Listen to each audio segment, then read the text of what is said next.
Hi friends, நாம் இன்றைக்கி வீடியோவில் ராகி தோசையும் வெஜிடபிள்ஸ்லாம் போட்டு ஊத்தாப்பம் எப்படி செய்யலாங்கிறதையும் பார்க்கலாம். இது டேஸ்ட்டு ரொம்ப நல்லா இருந்தது, உடம்புக்கு ஹெல்த்தியும் கூட. வாங்க எப்படி செய்யலாங்கிறத பார்க்கலாம். ஃபஸ்ட்டு ராகி உளுந்து எல்லாத்தையும் ஊற வச்சுக்கலாம். நான் 1 டம்ளர் ராகி எடுத்திருக்கேன். 1/4 டம்ளர் அளவுக்கு உளுந்து, முழு உளுந்து ஆட் பண்ணிக்கோங்க. 1/4 டம்ளர் உளுந்து ஆட் பண்ணிவிட்டு 1 ஸ்பூன் வெந்தயம் ஆட் பண்ணிக்கலாம்.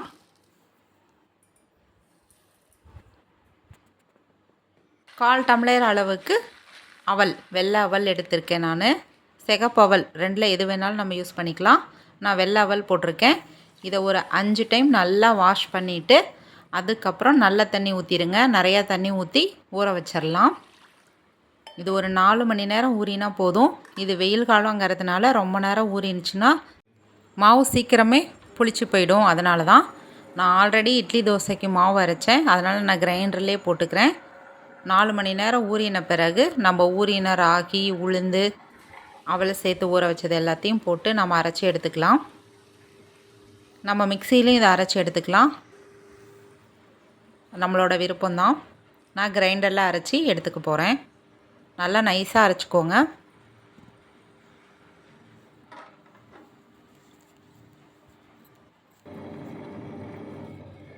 பாருங்கள், நல்லா அரைபட்டு வந்துருச்சு.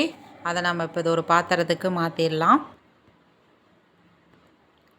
எல்லா மாவையும் நம்ம இந்த பாத்திரத்தில் எடுத்து வச்சாச்சு. ஒரு 5 ஹவர்ஸ்க்கு அப்புறம் பாருங்கள், மாவு நல்லா புளிச்சு வந்துருச்சு.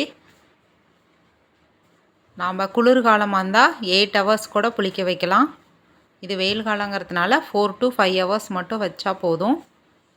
புளிப்பு வாசம் வந்துடுச்சுன்னா தோசை நல்லா இருக்காது. வேணுங்கிற மாவு எடுத்துக்கிட்டு மீதி மாவை ஃப்ரிட்ஜில் ஸ்டோர் பண்ணிக்கோங்க. தோசை ஊற்றக்கூடிய மாவுக்கு மட்டும் உப்பு போட்டு மிக்ஸ் பண்ணிக்கலாம். மாவு ரொம்ப நல்லா பொங்கி வரணும்னு அவசியம் இல்லை, கொஞ்சமாக பொங்கி வந்தால் போதும் வெயில் காலத்துக்கு. நான் மாவு நல்லா பொங்கிருச்சுங்கிறதுனால அன்றைக்கே இந்த மாவு ஃபுல்லாக நான் காலி பண்ணிட்டேன், மார்னிங்கும் நைட்டும். நம்ம இப்போது ஊத்தாப்பம் ஊற்றிக்கலாம். நான் கேரட், வெங்காயம், குடமிளகா 3 ஆட் பண்ணியிருக்கேன். குட்டீஸ்க்காக. பெரியவங்களுக்காக இருந்தால் நம்ம அதிலே இன்னும் பச்சை மிளகாவும் ஆட் பண்ணிக்கலாம். இப்போது நார்மல் தோசைக்கல்லில் மெல்லிஸாக தோசை ஊற்றிக்கலாம். ஒரு பக்கம் வெந்ததுக்கப்புறம் திருப்பி விடுங்க. பாருங்கள், சூப்பராக தோசை ரெடி ஆயிடுச்சு. நல்லா கலர் மாறி வந்திருக்கு பாருங்கள். சாப்பிட்றதுக்குமே ரொம்ப நல்லா இருந்தது ராகி தோசை. ஊத்தாப்பம் இன்னும் டேஸ்ட்டு சூப்பராக இருந்தது.